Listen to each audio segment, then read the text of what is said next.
Welcome to episode 1 of Cooking Bookish, and there was no way that I could start this series without the world famous chapter 55 soup from A Court of Mist and Fury. Obviously in the book she reheats a can, but we're going to be making it from scratch from the A Feast of Thorns and Roses cookbook. I'll put all the ingredients and the recipe down below, but I'll also show you the recipe itself just in case you want to screenshot it if it's easier.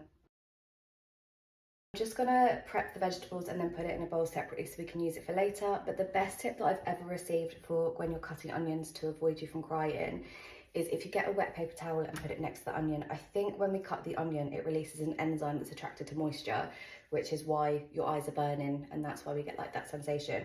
So the paper towel actually attracts the enzyme and it helps.